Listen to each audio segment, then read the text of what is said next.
नमस्कार दोस्तों, ये है हमारा क्लास 10th एक्सरसाइज 8.1 मैथमेटिक्स का चैप्टर 8.1 का वीडियो नंबर 2। पहले वीडियो में हमने बताया है क्वेश्चन नंबर 1, 2, 3, 4। इस चारों क्वेश्चन को हमने वहाँ पे सॉल्व किया है। यहाँ से मैं 5वें क्वेश्चन से सॉल्व करना शुरू करता हूँ। ये वीडियो हमारा ज़्यादा लंबा नहीं हो, इसलिए हमने छोटे छोटे वीडियो बना के आपको शेयर किया है ताकि आपको भी देखने में आसानी लगे और खाते पीते वक्त कभी भी देख सकते हैं आप। तो हाँ, यदि आपको यहाँ से समझ में नहीं आता है तो उससे भी पहले हमने एक और वीडियो बनाया है जिसमें हमने सभी सूत्र को एक जगह पे कलेक्ट करके समझाया है कि कैसे कोई भी चीज़ का हम मान निकालेंगे। तो इस तरह से हमारा यह थर्ड वीडियो होगा, लेकिन सवाल सॉल्व करने के अनुसार ये दूसरा वीडियो होगा हमारा। तो आज हम यहाँ पे सवाल नंबर 5 से शुरू करते हैं। हमारा सवाल नंबर 5 है, यदि सेक थीटा बराबर 13/12, यदि सेक थीटा बराबर 13/12 हो तो अन्य सभी त्रिकोणमितीय अनुपात परिकलित कीजिए। हो तो अन्य सभी त्रिकोणमितीय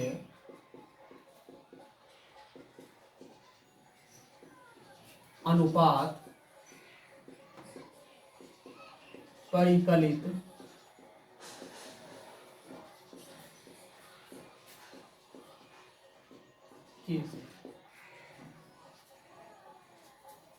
कीजिए।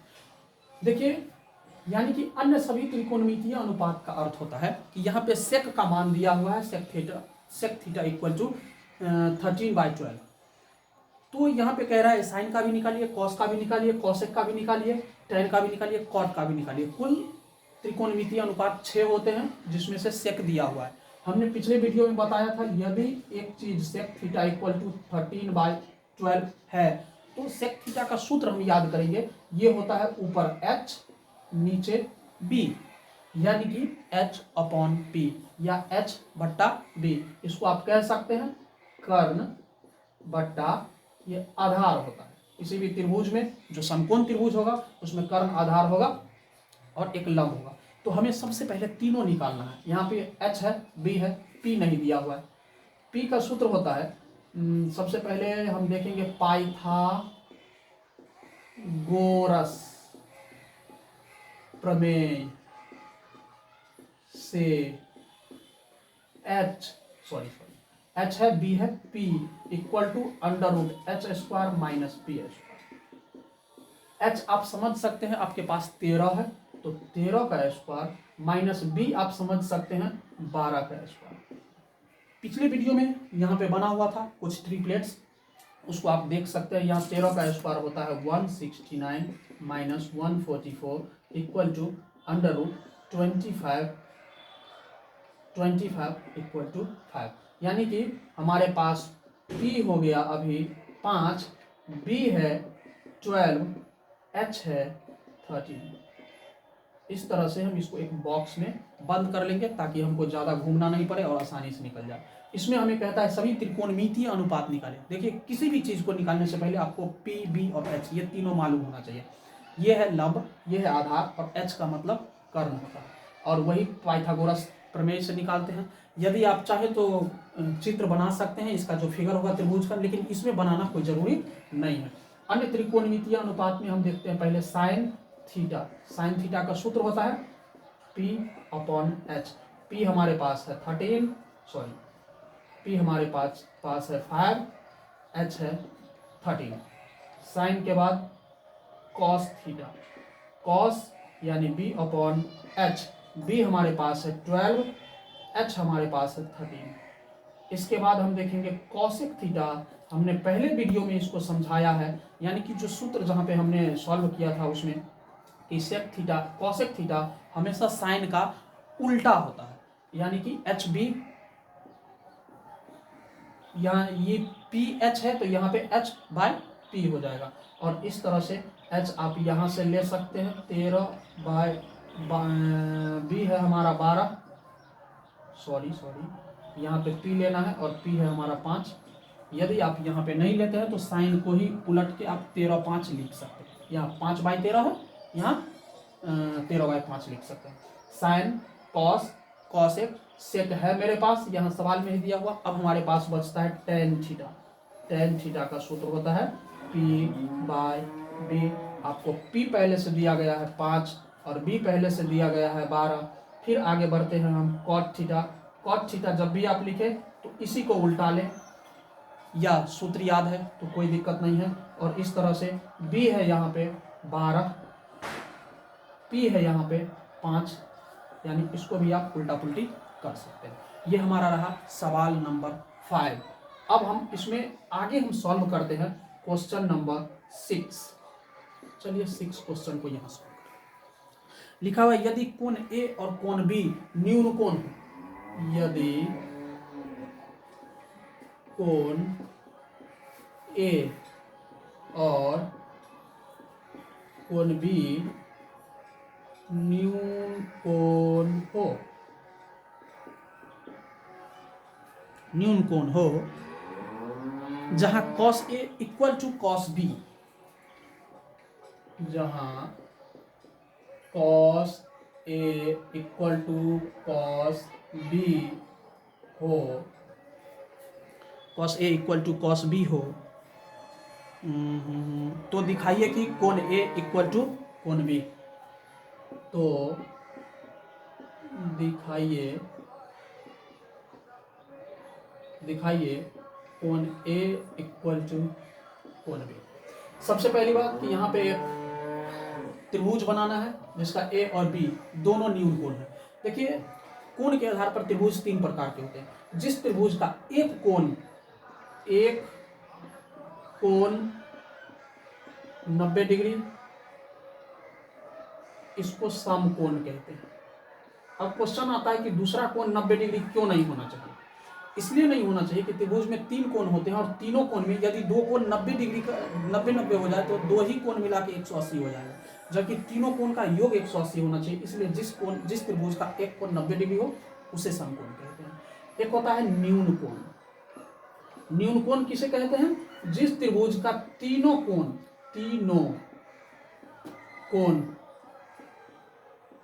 90 डिग्री से कम हो या छोटा हो, आप कह सकते हैं जिस त्रिभुज का तीनों कोण 90 डिग्री से छोटा हो उसे न्यून कोण कहते हैं। और यहाँ पे कह रहा है एक होता है अधिक कोण। अधिक कोण किसे कहते हैं? जिस त्रिभुज का एक कोण 90 डिग्री से अधिक या ज्यादा या 90 प्लस हो उसे अधिक कोण कहते हैं। ये 90 प्लस फिर भी हम कहेंगे कि एक ही कोण होना चाहिए, क्योंकि ज्यादा कोण को हम 90 से ज्यादा नहीं कर सकते। तो ये है हमारा कुछ फंडामेंटल जो इस क्वेश्चन को समझने में समझने में हमारी मदद करेगा। अब हम बनाते हैं सबसे पहले एक त्रिभुज। चलिए एक त्रिभुज बनाते हैं। ये है हमारा एक त्रिभुज जिसमें ए और बी दोनों न्यून कोण है। चलिए बी रख लेते हैं इधर, ए और सी रख लेते हैं इधर, और ए बी नीचे रख लेते हैं। ए बी सी हमारा एक त्रिभुज है जिसमें ए और बी दोनों 90 डिग्री से कम बना कोण। ठीक है, तो यदि कोण ए और कोण बी न्यून कोण हो तो cos A बराबर cos B दिया गया हो जहां ऐसा है। तो यहां से हमने हल करना शुरू किया। त्रिभुज ABC में क्या दिया गया है उसको पहले लिख लेंगे। दिया गया है, क्या दिया गया है? दिया गया है cos A equal to cos B। इस क्वेश्चन में 2 त्रिभुज बना के भी सॉल्व कर सकते हैं, यहाँ भी कर सकते हैं। ये थोड़ा ज्यादा आसान होगा। cos A equal to cos B का अर्थ क्या है? सबसे पहले cos का सूत्र लगाएंगे हम, और cos का सूत्र होता है B/H। इसका भी सूत्र होता है B/H। अब cos का सूत्र तो है, लेकिन हमको B से देखना है। यहाँ पे A से देखना है, यहाँ से B से देखना है, यानी कि हमारा शीर्ष होगा A, हमारा शीर्ष होगा B, और इस तरह से यहाँ पे B/H A शीर्ष पर से देखना है, यहाँ पे B/H B शीर्ष पर से देखना है। चलिए पहले हम इसको देख लेते हैं कि A शीर्ष पर से देखेंगे तो सामने वाला को P कहते हैं, और ये 90 डिग्री हो जाएगा, यानी कि ये H हो जाएगा हमारा कर्ण। सामने वाला को P कहते हैं, ये हमारा हो जाएगा B, P B, और ये हमारा है B बाय H, यानी कि AC बाय H, H कहने का अर्थ होता है AB। अब हम देखेंगे cos B पर जाके इसका सूत्र लगाएंगे। cos B पर पहले पहुंचिए और सामने वाले को अब यहाँ पे ये P हो जाएगा। यहाँ से देखने के बाद सामने वाला को P कहते हैं, P के बाद ये हो जाएगा हमारा B, ये H कभी नहीं बदलता है, तो ये हो जाएगा P, ये हो जाएगा B, तो यहाँ पे B बाय H, B है हमारा BC या CB, और H हमारा हो जाएगा AB। अब देख लीजिए AB गायब हो जाएगा क्योंकि दोनों नीचे है, इसको आप काट सकते हैं। AC इक्वल टू BC, इसको CB को BC कर लीजिए, समझने में थोड़ा आसान रहता है। AC equal to BC। अब यदि किसी भी त्रिभुज का दो भुजा लंबाई में बराबर हो तो उस दोनों भुजा के सम्मुख कोण या सामने का कोण हमेशा बराबर ही होता है। यदि किसी त्रिभुज की दो भुजाएं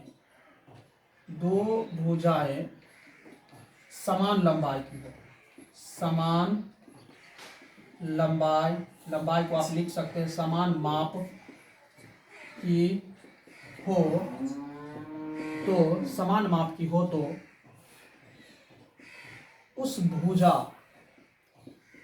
के सम्मुख कोण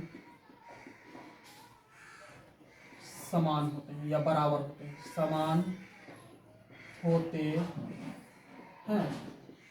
अब आप यहां से देख सकते हैं ये एक त्रिभुज है, इस त्रिभुज में AC equal to BC, AC ये वाली भुजा है, इसके सामने यानी कि यहाँ AC इक्वल टू BC, ये हमारा पहला है। AC के सामने वाली भुजा को कोण B कहते हैं, और अगला है BC ये भुजा है, और BC के सामने वाली भुजा को कोण A कहते हैं, जो कि हमसे कहा गया था प्रूव करने के लिए, हमने प्रूव कर दिया। कोण B इक्वल टू A, इसको आप जैसे कहा है वैसे भी लिख सकते हैं, कोण A इक्वल टू कोण B प्रूव। ये हमारा क्वेश्चन नंबर 5। क्वेश्चन नंबर 6, चलिए आते हैं हम अपने अगले क्वेश्चन पे, जिसको क्वेश्चन नंबर 7 के रूप में हम देखेंगे।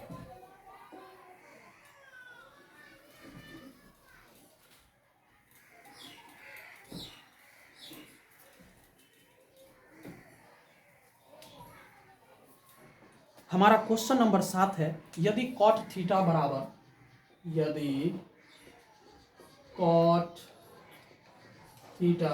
7/8 तो 7/8 तो सबसे पहला है 1 plus sine theta into 1 minus sine theta by 1 plus cos theta into 1 minus sine theta. देखिए वैसे यदि हम देखें तो ये हमारा a plus B a minus B के सूत्र पे जा रहा है, तो इसको आप ऐसे, अच्छा ये सॉरी सवाल पहले हम उतार देते हैं यहाँ पे। ये दूसरा सवाल है हमारा 2, ये है कॉट स्क्वायर थीटा का मान ज्ञात कीजिए। ये हमारा यहाँ तक सवाल है। अब हम इस सवाल को आगे ले जाके हम सॉल्व करते हैं। सबसे पहले हमने पहला सवाल को उतारा, जहाँ पे लिखा हुआ है 1 plus sine theta 1 minus sine theta upon 1 plus cos theta into 1 minus cos theta. अब देखिए इसको आप a plus B into A minus B से लेंगे तो a square minus B square upon फिर ये a plus B into A minus B आप कर सकते हैं, ये भी हो जाएगा a square minus B square. आप इसे सॉल्व करेंगे, स्क्वायर का कोई खास वैल्यू नहीं होता है, इसलिए 1 माइनस साइन स्क्वायर का फिर से एक सूत्र होता है, ये होता है कॉस स्क्वायर थीटा। और cos 1 minus cos square theta का सूत्र फिर से होता है, ये होता है साइन स्क्वायर थीटा। हमने पिछले वीडियो में कई बार बताया है, ये भी अपने आप में एक सूत्र है और इस सूत्र को कहते हैं कॉट स्क्वायर थीटा। अब जब हम कॉट स्क्वायर थीटा कहते हैं, कॉट थीटा हमारा है 7/8, तो ये हो जाएगा 7/8 स्क्वायर। और इस तरह से हम सॉल्व कर सकते हैं 49/64। यह है हमारा पहला टाइप। लेकिन ध्यान रहे 8.1 में आपको ये सूत्र लगाने का परमिशन नहीं है, क्योंकि 8.1 में 1 माइनस साइन स्क्वायर नहीं दिया हुआ। हालांकि अब एग्जाम में आएगा तो आप ऐसे सॉल्व कर सकते हैं। इसको बनाएंगे कैसे? दूसरा, यानी कि ये है टाइप 1। अब शुरू होता है हमारा टाइप 2। टाइप 2 यहां से आप देख सकते हैं। सबसे पहला दिया हुआ है कॉट थीटा इक्वल टू 7/8। यहाँ कॉट का अर्थ होता है b/p, जिसमें हमारे पास अभी h नहीं है। h निकालने के लिए हम करेंगे p स्क्वायर जोड़ b स्क्वायर, और p हमारे पास है 8 इक्वल 8 स्क्वायर जोड़ 7 स्क्वायर। 8 का स्क्वायर होता है 64, 49। इस दोनों को आप सॉल्व करेंगे, 60 40 100 और 4 9 13, तो 113। ये रूट, इसका रूट भी नहीं टूटेगा और इस तरह से आपके पास PBH ये आ गया। अगला सवाल है हमारा, यानी कि आप इसको एक बॉक्स में लिख सकते हैं, P बराबर 8, B बराबर 7 यहाँ से, और H बराबर हमारा है 113। इसको आप एक बॉक्स में रख सकते हैं। फिर आगे हम सॉल्व करेंगे 1 plus sine theta 1 minus sine theta by 1 plus cos theta 1 minus cos theta. ध्यान रहे यहाँ पे आपको कंफ्यूजन हो सकता है। 1 प्लस साइन थीटा होता है P/H, तो P/H यहाँ पे हो जाएगा P/H 1 माइनस P/H। फिर यहाँ 1 प्लस कॉस थीटा, तो B/H 1 माइनस B/H। फिर P और B का मान आपको पहले से मालूम है, इसलिए 1 प्लस P को आप लिखेंगे P/H रूट 113। ये हमारा एक साथ, फिर यहीं पे इतना हो जाएगा 113 एक साथ। इसमें आगे हम सॉल्व करेंगे 1 प्लस b है हमारे पास 7/h, h है हमारे पास 113 रूट में 113 1 माइनस 7/√113। अब इसको हम सॉल्व करेंगे तो यहाँ पे फिर आप देख सकते हैं, इसको भिन्न का जोड़ भिन्न का घटाव भिन्न का जोड़ भिन्न का घटाव कर सकते हैं, या इसको आसानी से आप करना चाहेंगे तो फिर ये एक हटा के आप इसको कर सकते हैं a plus B A minus B A plus B into A minus B. और ये बीच में जब पोस्ट के बीच में कोई भी चिन्ह नहीं रहेगा तो उसको इंटू या गुना आप कर सकते हैं। इस तरह से एक प्लस इतना इंटू 1 माइनस इतना, इसका सूत्र हो जाएगा 1 का स्क्वायर, इसको हम थोड़ा ऊपर करके बना देते हैं, 1 का स्क्वायर जोड़ 8/1 इसका स्क्वायर, ये हो गया, और नीचे हो जाएगा ये 1 का स्क्वायर जोड़ 7/113 इसका स्क्वायर। इसको आगे हम लेके चलेंगे, 1 का square A plus B into A minus B, यानी कि ए स्क्वायर माइनस बी स्क्वायर, ए स्क्वायर माइनस बी स्क्वायर। तो यहाँ पे हम लिख सकते हैं 1 माइनस 8 का स्क्वायर 64 रूट 113 का स्क्वायर। कोई भी संख्या जब रूट में रहे उसका स्क्वायर करने पर बस रूट खत्म हो जाता है, ये 113 ही रहेगा। और ये फिर हो जाएगा 1 माइनस 7 का स्क्वायर 7 का स्क्वायर 49 रूट 113 113। अब यहाँ पे आप भिन्न का जोड़ घटाव जो भी आपको लगे वो कर सकते हैं। ऊपर हो जाएगा 113 113 माइनस 64, फिर नीचे वाले के लिए हो जाएगा 113 माइनस 49, फिर इसको आप आगे लेके चलेंगे। 113 में से 64 गया, 49/113, 113 में से 49 गया, 64/113। इसको आप यहाँ से यहाँ सॉल्व कर सकते हैं, आ जाएगा हमारा 49/64। और ये इस तरह से हमारा सॉल्व किया हुआ जो पहला क्वेश्चन था यही था, 49/64, 49/64। यानी कि अगर आप 8.1 बना रहे हैं, 8.1 को सॉल्व कर रहे हैं, तो आप ऐसे ही बनाएंगे। लेकिन आप एग्जाम में बैठते हैं तो उस एग्जाम में आप ऐसे ही सॉल्व कर सकते हैं, क्योंकि ये हमारा शॉर्टकट मेथड है। इसके लिए इतना मेहनत करना होगा, बिना इसके नहीं हो सकता। अब हमारा इसमें है क्वेश्चन 2, डायरेक्ट है cot square theta. Cot square theta का सूत्र क्या होता है? B/P, और इसका स्क्वायर कर लेंगे, यानी कि इसके अनुसार चलेंगे। तो यहाँ पे हमारा कॉट स्क्वायर थीटा डायरेक्ट आप लिख सकते हैं B/P 7/1 इतना, ठीक है। यहाँ पे हमारा B है 7, P है 8, तो यहाँ पे B है 7, P है 8, इसका स्क्वायर 49, 64, ये हमारा आंसर हो जाएगा। पहला आंसर, इसको डायरेक्ट यहाँ पे लिख सकते हैं, यानी कि ये इसके बाद लिख लेंगे आप। दूसरा, इसको सॉल्व करने के बाद फिर से आप लिख सकते हैं, यानी कि हमारे पहले सवाल का 2 टाइप से जवाब है। तो दोस्तों, यदि ये हमारा वीडियो, आप इसको स्क्रीनशॉट कर लें, देख लें, अच्छे से समझ लें। यदि ये हमारा वीडियो आपको अच्छा लगता है तो हमारे इस चैनल विवेक यादव को लाइक, सब्सक्राइब एंड शेयर भी करें। अपने दोस्तों को बताएं हमारे इस चैनल के बारे में, क्योंकि यहाँ पे हम आपके एक एक पॉइंट को, जो आपका एक प्रॉब्लम बेस क्वेश्चन हो सकता है, उसको सॉल्व करने का कोशिश करूँगा। साथ ही आगे की एग्जाम के लिए भी मैं तैयारी करूँगा। थैंक यू, आपका दिन शुभ हो, आप स्वस्थ रहें, धन्यवाद।